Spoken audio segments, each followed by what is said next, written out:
Welcome back to Booze Briefs. I'm Matt. I'm Derek. We have a super special episode today. It's gonna be good.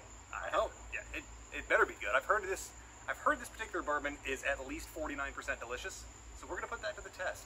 Is that a proven fact? The science is still out. Okay. So okay. Let's tell them what we're talking about. Today we've got this beautiful bastard up here. This is the Pappy Van Winkle, 12 years old, Lot B, and one of the most surprising things about this bottle is not only is someone sharing it with us, but the people who've shared it with us won a lottery and paid retail for this bottle. They also get the pleasure of being our first audience, live audience. Well, or, you know, they lost that lottery, and now they are our audience. That is true. Matt, you did a little research on this, and how about you say what you found while I pour this? All right. It is 90.4 proof. So it puts it at 45.2%. So right there in that middle range. And then the tasting notes on it are sun-kissed fruit, which I guess could really be anything from Florida, could be California, who the hell knows. Could be a tomato. And dark spices. So I don't really know how that mixes, but I'm looking forward to trying it. Yeah, here are the notes from Old Rip Van Winkle website. It says it's the perfect combination of age and proof. So I don't know why they make other products. This sweet, full-bodied whiskey has been described by some as, quote, nectar. The 12 years of aging and medium proof seem to be just right in creating a very pleasant drink of whiskey. This fine bourbon can compete with any excellent cognac as an after-dinner drink. The overall impression is rich and deep. That's a lot of words to say nothing. That is. That was a whole bunch of nothing. Yeah. It's got great nose on it. Not too hot. I hope it's as good as cognac. Notice we haven't reviewed a cognac yet. Probably won't. Do we have any VSOP left? I don't think so. No? Okay. Let's try it.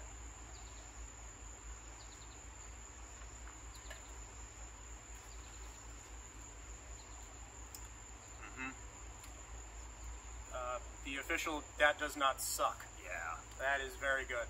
It's hot on the tongue a little bit. I'm surprised because it's 45%. That's a little heat. It's good. And this is the first thing we're drinking in this session because we realized we should probably show this bottle the respect and not have our palates worn out by the time we get to it. So we'll let... Especially because we got a Booker's coming in at 126, so that one's going to be hot.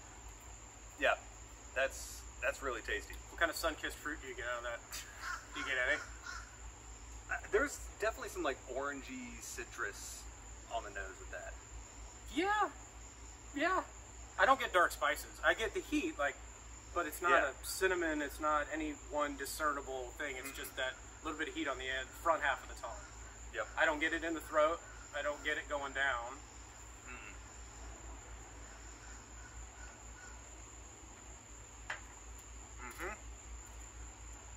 It's fantastic.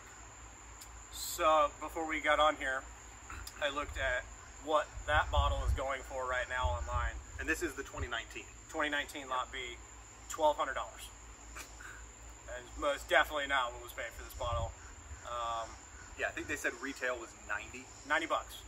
So that's what the secondary market does to a bottle. It's just you put a name on it. Everybody wants Pappy, and they don't care what they pay for it because it's a status symbol bottle to put on your shelf. Yes. Right? You're like, that. Would I pay that much? Absolutely not. Would I pay $200 or $300? Yes, I would. I would definitely do it. Now, because okay, go ahead. I feel like getting a good deal because getting it retail is so tough. You had to win a lottery to get it, right? So I understand paying a couple hundred or 300 for the first time you get it. Right. Would you pay it again as like to say you had it? Because I get like the one time you want to say, I've got this bottle of Pappy on my shelf. But after you drink that bottle, are you going to go pay above retail to replace it? No, I don't think so. Okay. I think I would go on to another bottle. I mean, I don't think that's a bottle that I would crush. I would have it for a good long while. Yeah. And in that time, there are other Pappies that you can get. And there are other bottles that you can search for. So you're not just going after one. Like, when we go to the liquor store, I don't just go look for one bottle and go, I found everything I need. I'm like, that looks good. That one looks good. I'll get one of those too. We came home with, what, 9 bottles for 10 bottles from we Virginia? might have what some people like to call a problem. Hey. These are good problems to have, though, It's in my a great opinion. problem to have. It's called options, not a problem. Right, yeah, We call them options. yeah, you don't want to drink the same thing every night and crush a bottle, like you said. No, I don't want to do that. I don't feel like. I think you're doing it a great. It's a travesty. This Also a tough this is word. the first class of the day. Yeah, I know, right? We got a long road ahead of us. Yeah, but yes, I like it a lot. And I hope this wasn't me, but somebody spilled down the label. Oh, I might get a talking to.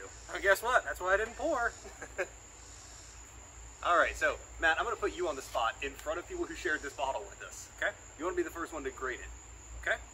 And here's the thing, because we do things at price point. Like, we're not going to grade a $50 whiskey against a $200 whiskey. Right. What do you put a price point at this if you're going to judge it? Do you just do retail? Because that's the fairest way. Do you do a novelty price or do you do a retail price? I Do you think do secondary? 'Cause I think then retail is the base point because we've paid retail for almost with- everything. within a few dollars maybe of Yeah. regular retail for everything we have. So maybe we do that and say at $90. Where are you going with Well, this? it's blowing everything away at $90. There's just a flavor on it. It's lasting. I'm still tasting, and it's not diminished any. It's still as strong a flavor as it was from the first drink to now. Would you say it is rich and deep?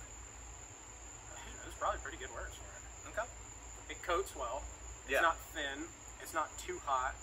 It's got the flavor, so that perfect balance of heat and taste, or proof and taste, that's it. I mean, they pretty much nailed that. What I'm surprised by is the heat on this. You mentioned it earlier, but every sip, even though it has some more air on it now, I'm still getting Yes. the alcohol heat. And again, at 90 proof, that really surprises me, considering I think this is probably the lowest proof on our table. Yeah, oh yeah, I guess it is. I don't know what this Because this one's 60, this Yeah. one's 60, and this one's 50. and And that one's 63. Weller 107 is you're never going to believe this. 53 and a half. But newer, Yep. I don't believe it. So grade-wise, what am I giving that? I mean, I think I have to. I gotta go strong. I mean, I'm gonna give it a solid 94, 95. And it's tough for me because I haven't had a lot of $90 bourbons. I mean, the other things we reviewed that were in that price range were like Glenfiddich 18, and this is, aside from being brown liquor, couldn't be much more different. Right. Yeah, and I've had some. Every year we go to Burn Steakhouse in Tampa, and we go to the Henry Waugh dessert room, and they've got a bourbon list and a whiskey list that is just absolutely When you're ready, I got these names you dropped. ridiculous. Oh, we're tagging them all too. Don't you worry. It's great. But you can go in there and they're not crazy. They're not crazy priced. It's you go in and you want a good pour of something.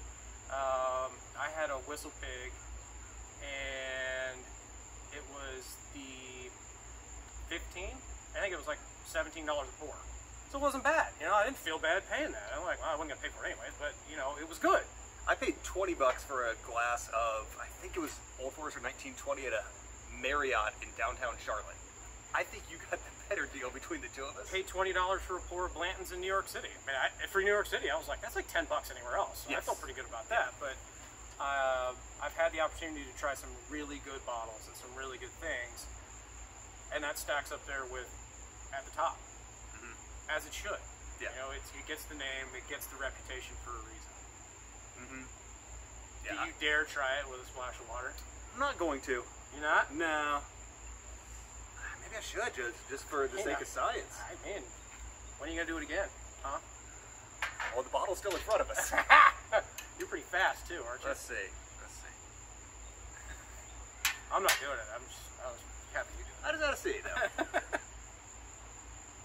So yeah, Matt, I think I'm with you on that 93, 94 range. I like the citrus component to this a lot.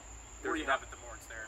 Yeah, because some of these other ones, especially the Old Foresters, there's just tons of chocolate and cherries, and those are really good. But this is bright. It's not floral, but it's that orange peel kind of Sun-kissed. I'd say Sun-kissed fruits. bastard. So you're saying 93, 94. Mm-hmm. All right. I would absolutely pay retail for that if I could find it. I wouldn't go and pay, obviously, the current secondary of $1,200. That's absolutely not. But yeah, that's really good. Appreciate our friends sharing this with us. Yes. friends are good. Yes. Friends with bourbon are even better friends. If you're a friend and you have bourbon, subscribe to our channel. Follow us on Facebook, on the gram. We're everywhere. We're at Booze Briefs. You know what to do. Hit the buttons. We're on Facebook too. Go on there, like it, share it. Everybody's on Facebook. Your grandma's on Facebook. We know your grandma drinks gin, but come on, she'll drink some bourbon with you. We got some really fun stuff coming up here. That's just the first of many fun things. We're gonna try to put a little bit more content out each week. And like I said, thank you again to our friends for bringing this. And until next time, Cheers, everybody. cheers.